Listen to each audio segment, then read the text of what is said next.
बाबा को चुनौती स्वीकार है। बाबा बागेश्वर को चुनौती दी गई है कि बाबा बागेश्वर जो चमत्कार करते हैं आजकल महाराष्ट्र में, चुनौती दी गई है कि हमारे सामने एक चमत्कार करो। कार्यक्रम है, लेकिन वहां से भी 30 लाख की चुनौती आ गई है। सवाल 1 करोड़ का है, लेकिन ये खेल कौन बनेगा करोड़पति नहीं है ना साहब, कमाल की बात है ना। ये वही लोग हैं जिसकी अपनी तबीयत खराब होती है तो खुद की झाड़ फूंक से वो अपना इलाज नहीं कर सकता, नारियल पानी से वो अपना इलाज नहीं कर सकता। उसको चाहिए MBBS डॉक्टर इलाज के लिए। ऐसे लोग दूसरों को झाड़ फूंक से इलाज करता है। और यही नहीं, घर बैठे रहो वहाँ भी इलाज कर दिया जाएगा। जिसके दरबार में आने वाले भक्तों के ऊपर क्या मुसीबत आने वाली है, इस बाबा को ये नहीं पता। और ये बाबा कहता है कि हम तुम्हारे भविष्य देख लेंगे, तुम्हारा क्या नाम है, क्या मोबाइल नंबर है, क्या आइडेंटिटी प्रूफ है, वो हम पता करके दिखा देंगे। जरा इस रिपोर्ट को देखो। बागेश्वर धाम में एक बार फिर से दर्दनाक हादसा हुआ है। हादसे में एक महिला की मौत हो गई है। महिला ने पंडित धीरेन्द्र कृष्ण शास्त्री से रात 10 बजे दीक्षा ली थी। सुबह 4 बजे उसकी मौत हो गई। मृतक महिला अनीता देवी की उम्र 40 वर्ष है। वहीं अपनी बेटी अंशिका एवं अन्य परिवार के लोगों के साथ धाम में दीक्षा लेने के लिए आई थी। अनीता देवी की 2 बेटियां और 2 बेटे हैं। हादसे में जिस महिला की मौत हुई है उसका नाम अनीता कहार बताया जा रहा है। महिला उत्तर प्रदेश के मिर्जापुर जिले की रहने वाली थी। देख लिए इस रिपोर्ट को। ये महिला आई थी इलाज करवाने, महिला आई थी भिक्षा लेने, क्या कहते हैं उसको, जो भी कहे। लेकिन बाबा को ये नहीं पता कि इसके साथ क्या हादसा होने वाला था। बाबा अगर इतना ज्ञानी होता तो आज इसके साथ ऐसा हादसा नहीं होता। ये मैं तो ये नहीं कह सकता, लेकिन लोग कहने लगा है इस बात पे कि ये बाबा ढोंगी और पाखंडी है। जब तक ये सरकार के इशारे पे चल रहा है तब तक ये ऊंचे पद पे है। जिस दिन सच्चाई सामने आ गई, ना सरकार होगा, ना इसका धाम होगा और ना ये बंदा होगा। सब का सब कुछ बाबा के तरह जेल में चक्की पीस रहा होगा। ये मैं नहीं कह रहा हूँ, ये सोशल मीडिया पे कोई कमेंट कर रहा है, कोई बात फैला रहा है, कोई आम पब्लिक ऐसे बोला जा रहा है। आप लोग क्या कहना चाहोगे इसके बारे में। और बात रही चुनौती का, अरे इसको चुनौती तो 5 साल का बच्चा भी दे दे। और 5 साल के बच्चा अगर चुनौती दे दे, उसके चुनौती से भी ये भाग खड़ा हो जाता है। फ़िलहाल तो अच्छे लोग दे रहा है चुनौती, तो सोचो इसका पतलून का क्या हाल हो रहा होगा। और बात रही इसका चुनौती स्वीकार करने का, ये गोदी पत्रकारों का कमाल है। और बाबा के सर के ऊपर जिसका हाथ है उसका कमाल है। वरना मैं लिख के दे रहा हूँ, 100% लिख के दे रहा हूँ, मेरे से लिखवा के ले लेना। जिस दिन चुनौती का सामना किया जाएगा, उस दिन के बाद आप लोगों को पता लगेगा बाबा फरार है। और फरार का मतलब ये नहीं कि बाबा देश छोड़ के भाग गया है। बहाना 101% है कि ये प्रॉब्लम हो गया तो फलाना जगह जाना पड़ गया, तो फलाना काम हो गया, या शायद वो वहाँ तक पहुँचे, उसके बाद पता चले कि नहीं मुझे कुछ काम पड़ गया, जाना ज़रूरी है, मेरा तबीयत ख़राब हो गया, मुझे जाना ज़रूरी है। बहाना बहुत सारे हैं। तो वरना ऐसे बाबाओं को जो है ना 5 साल का बच्चे का सामना नहीं कर सकता। 5 साल के बच्चे, समझ गए?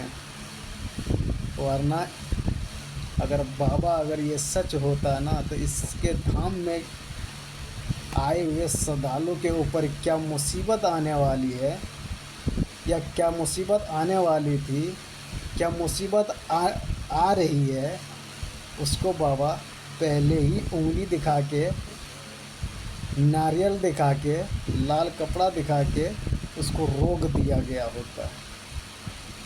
लेकिन इसको पता ही नहीं है। ढोंग जब तक किया जा रहा तब तक चल रहा है। सोचो, पढ़े लिखे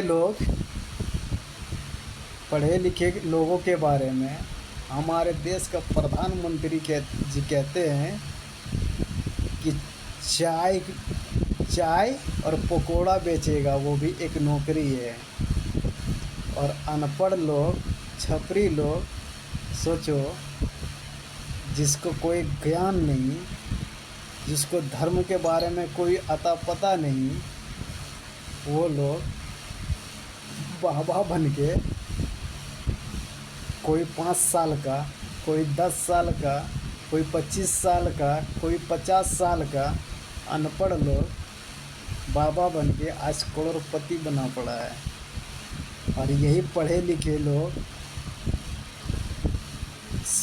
कौन कौन सी डिग्रियां जो उसके गोदरेज में, अनवारी में रखने की जगह नहीं है, इतनी डिग्रियां लेके आज वो भारत के अंदर नौकरी की तलाश कर रहा है, मिल नहीं रहा है।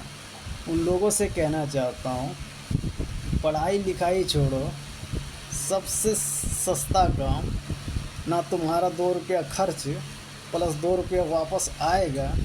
क्यों पढ़ाई लिखाई में खर्चा करोगे? बाबा बन के कमाओगे, दबा के कमाओ।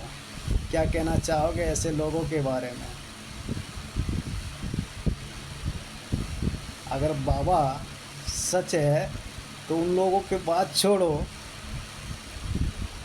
मैं एक बंदे को खड़ा करूँगा, ज़्यादा नहीं, सिर्फ एक बंदे को, उसके बारे में पूरा डिटेल बाबा दे के दिखा दे, मैं मान जाऊँगा,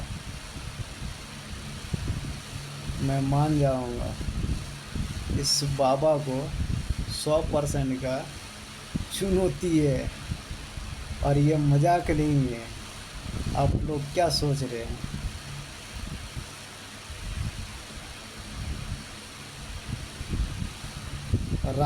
राजमा के तरह ब्लूटूथ कान में लगा के कैमरे से सब पता करके और बताया जाएगा कि फलाने जगह खंभे के पास जो फलाना कलर का फलाना शर्ट या फलाना जींस पहन का बंदा खड़ा है, उसको बुलाओ। तब कहा जाएगा फलाने को बुलाया जाए। यही है बाबा।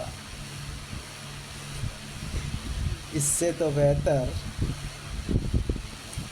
बेहतर वो लोग हैं जो कम से कम धर्म के किताब के अनुसार कुछ लाइन पढ़ के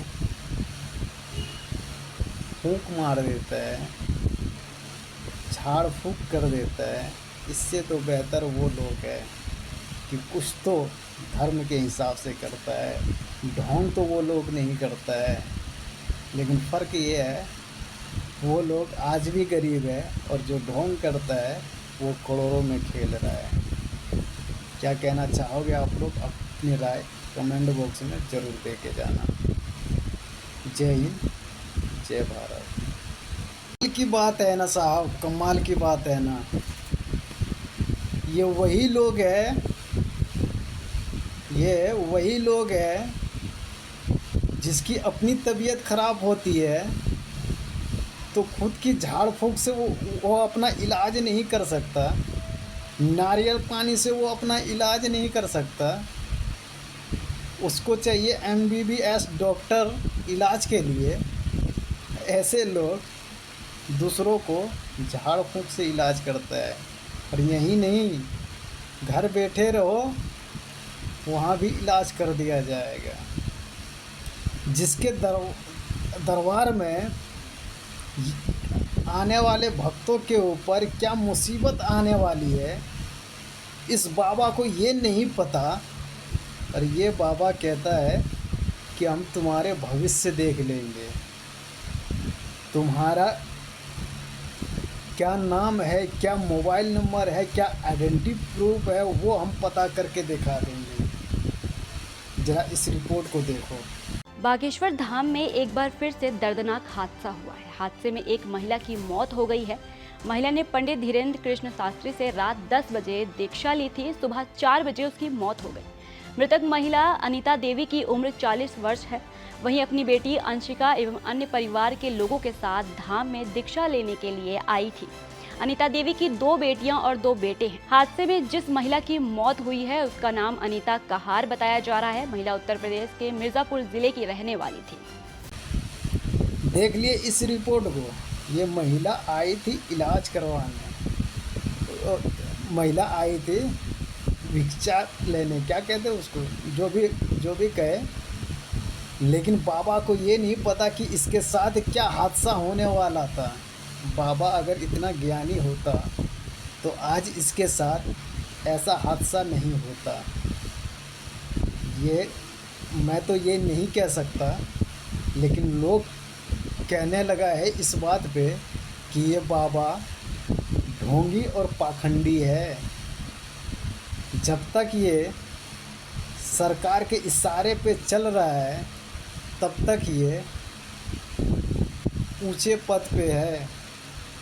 जिस दिन सच्चाई सामने आ गई, ना सरकार होगा, ना इसका धाम होगा, और ना ये बंदा होगा।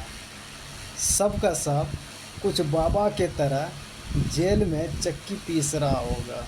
ये मैं नहीं कह रहा हूँ, ये सोशल मीडिया पे कोई कमेंट कर रहा है, कोई बात फैला रहा है, कोई आम पब्लिक ऐसे बोला जा रहा है।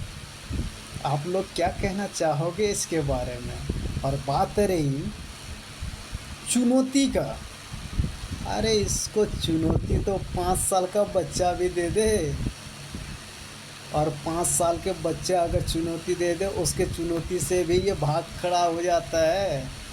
फ़िलहाल तो अच्छे लोग दे रहा है चुनौती, तो सोचो इसका पतलून का क्या हाल हो रहा होगा। और बात रही इसका चुनौती स्वीकार करने का, ये गोदी पत्रकारों का कमाल है। और बाबा के सर के ऊपर जिसका हाथ है उसका कमाल है। वरना मैं लिख के दे रहा हूँ, 100% लिख के दे रहा हूँ, मेरे से लिखवा के ले लेना। जिस दिन चुनौती का सामना किया जाएगा, उस दिन के बाद आप लोगों को पता लगेगा बाबा फरार है। और फरार का मतलब ये नहीं कि बाबा देश छोड़ के भाग गया है। बहाना 101% है कि ये प्रॉब्लम हो गया तो फलाना जगह जाना पड़ गया, तो फलाना काम हो गया, या शायद वो वहाँ तक पहुँचे, उसके बाद पता चले कि नहीं मुझे कुछ काम पड़ गया, जाना ज़रूरी है, मेरा तबीयत ख़राब हो गया, मुझे जाना ज़रूरी है। बहाना बहुत सारे हैं। वरना ऐसे बाबाओं को जो है ना, 5 साल का बच्चे का सामना नहीं कर सकता। 5 साल के बच्चे, समझ गए। वरना अगर ये सच होता ना, तो इसके धाम में आए हुए श्रद्धालु के ऊपर क्या मुसीबत आने वाली है, या क्या मुसीबत आने वाली थी, क्या मुसीबत आ रही है, उसको बाबा पहले ही उंगली दिखा के, नारियल दिखा के, लाल कपड़ा दिखा के उसको रोक दिया गया होता। लेकिन इसको पता ही नहीं है। ढोंग जब तक किया जा रहा तब तक चल रहा है। सोचो, पढ़े लिखे लोगों के बारे में हमारे देश का प्रधानमंत्री जी कहते हैं कि चाय और पकोड़ा बेचेगा, वो भी एक नौकरी है। और अनपढ़ लोग, छपरी लोग, सोचो, जिसको कोई ज्ञान नहीं, जिसको धर्म के बारे में कोई अता पता नहीं, वो लोग बाबा बन के कोई 5 साल का, कोई 10 साल का, कोई 25 साल का, कोई 50 साल का अनपढ़ लोग बाबा बन के आज करोड़पति बना पड़ा है। और यही पढ़े लिखे लोग कौन कौन सी डिग्रियां जो उसके गोदरेज में, अनवारी में रखने की जगह नहीं है, इतनी डिग्रियां लेके आज वो भारत के अंदर नौकरी की तलाश कर रहा है, मिल नहीं रहा है। उन लोगों से कहना चाहता हूँ, पढ़ाई लिखाई छोड़ो, सबसे सस्ता काम, ना तुम्हारा 2 रुपया खर्च प्लस 2 रुपया वापस आएगा। क्यों पढ़ाई लिखाई में खर्चा करोगे? बाबा बन के कमाओगे, दबा के कमाओ। क्या कहना चाहोगे ऐसे लोगों के बारे में? अगर बाबा सच है तो उन लोगों के बात छोड़ो, मैं एक बंदे को खड़ा करूँगा, ज़्यादा नहीं, सिर्फ एक बंदे को, उसके बारे में पूरा डिटेल बाबा दे के दिखा दे, मैं मान जाऊँगा, मैं मान जाऊँगा। इस बाबा को 100% का चुनौती है और ये मजाक नहीं है। आप लोग क्या सोच रहे हैं?